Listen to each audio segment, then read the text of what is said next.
This is Scientific American's Science Quickly. I'm Star Martin.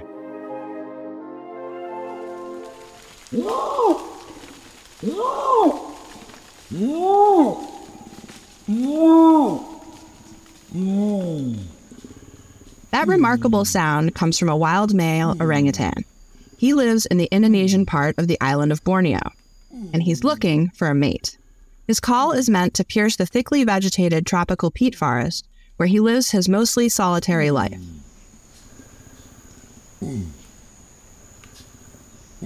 What you can't hear in his voice, and researchers studying these primates can detect, is that it's now a bit raggedy, slightly hoarse.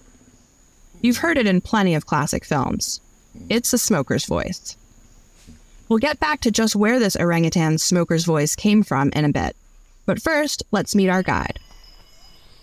I go to the island of Borneo. That's been a pretty constant feature of my research. This is Wendy Erb. She's a behavioral ecologist and biological anthropologist at Cornell University.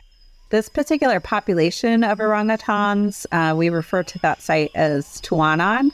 That's the name of the village that's right next to that forest area where we have the trails and the habituated animals in our little camp.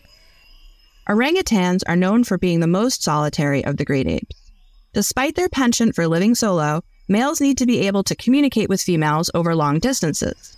They also want to let other flanged males know who might be listening in the area that they will not tolerate the presence of another male.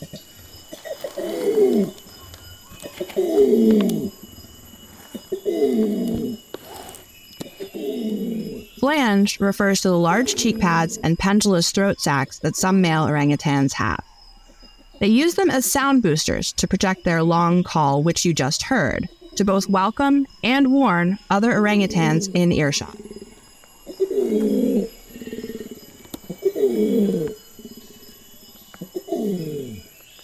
So they use these signals, as sort of a lure, as a carrot and a stick, depending on who's listening.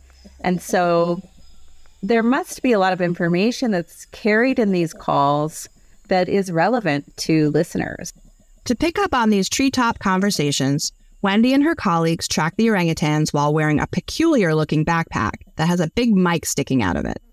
She and her team also collect urine and feces samples.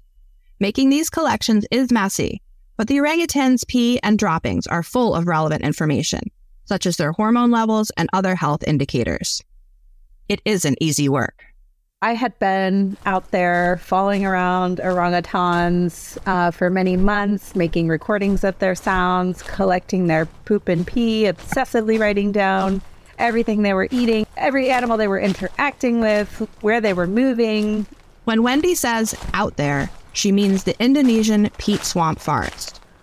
She and her colleagues traverse this environment at all times of the night and day, collecting data every 2 minutes.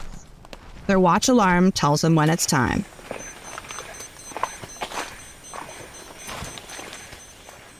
We're talking about knee-height water, somewhere between the ankle and knee. There are a lot of lianas or vines, so it can be tricky to get through. Having a machete in hand is definitely very helpful for getting through this habitat. People will usually fall down a lot when they first start working in this habitat because, it's hard to tell whether the ground is going to give under your foot or not.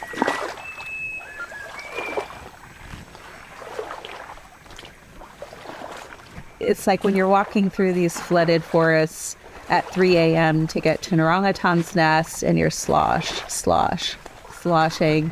Every time you slosh, at least for me, I kind of gently test first before I fully commit.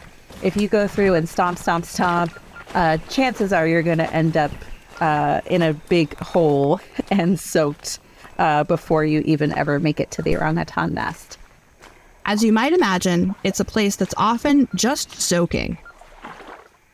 But what you might not think, given all of that sloshing, is that the peat swamp is only swampy for part of the year. There is a dry season, and you'd think that might offer researchers a reprieve and easier data gathering. But in 2015, it brought with it devastating peat fires. Wendy was there.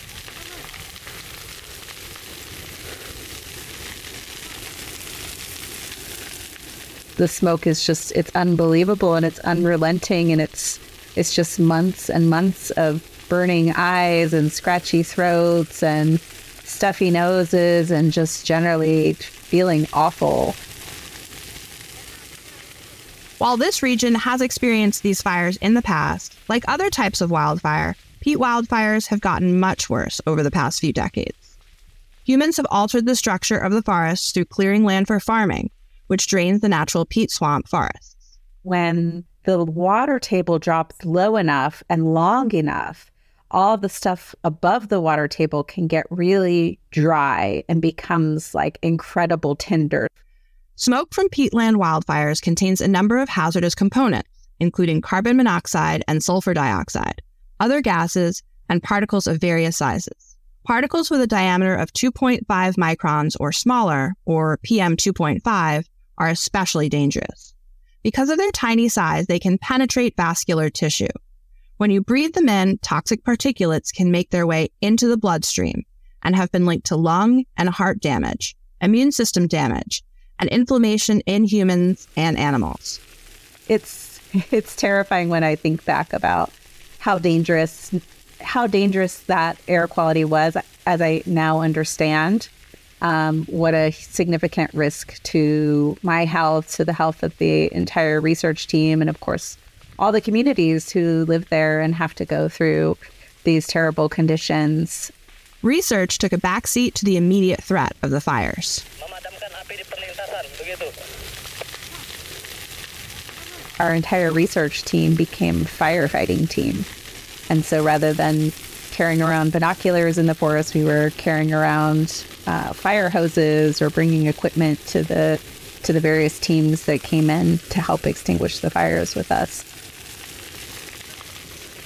We couldn't even collect data for the sort of most intense month when the air quality was the worst and the fires were the most intense, because we just didn't have the resources to be able to continue observing the animals and collecting data. After Wendy and her team were able to pick their binoculars back up, she saw a new research hypothesis materialize amid the smoke. I think we can conclude pretty confidently that this is a dangerous, hazardous component of smoke pollution that affects a lot of different animals. But Wendy wanted to know how this smoke affected orangutans specifically. She first published a study in 2018 where she and her colleagues looked at behavioral changes, as well as the overall health of orangutans in response to wildfire smoke. We found that the animals were resting more, they were traveling less, they were covering shorter distances, they were even consuming more calories in their diet. This effect is found in humans, too. It's caused by the energy required by the whole body immune response to smoke inhalation.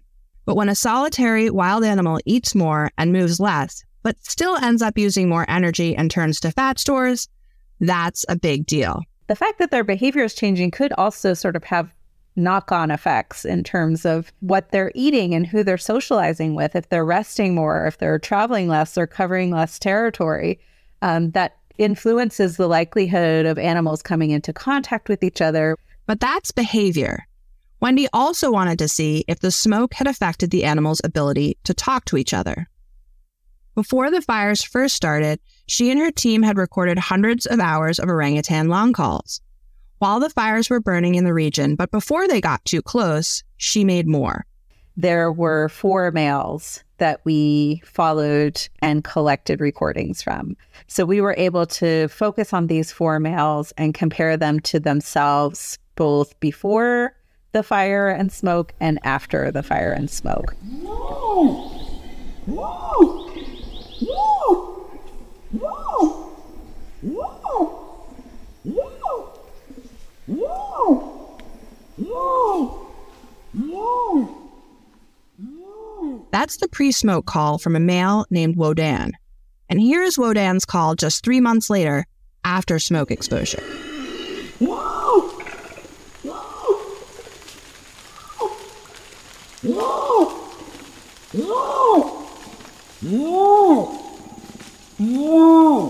I'm using terms like raspy, raggedy, hoarse. Maybe it sounded a little bit like somebody with a smoker's cough or the smoker's voice.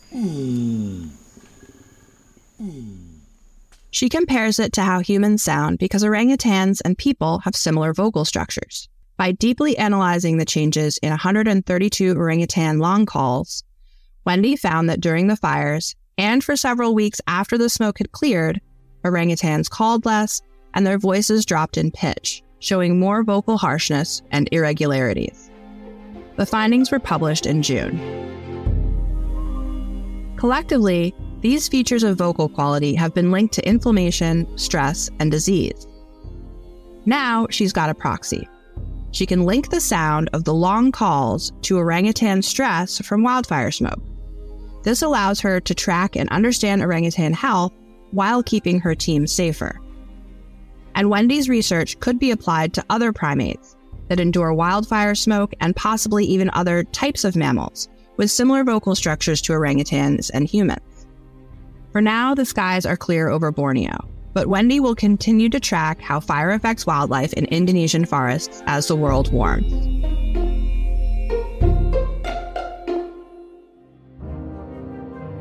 Science Quickly is produced by Jeff Delvicio, Tulika Bose, Kelso Harper, and Corinne Leong.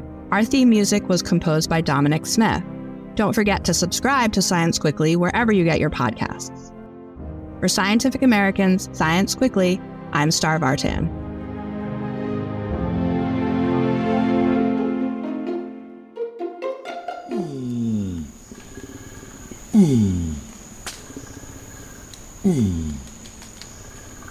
Mm.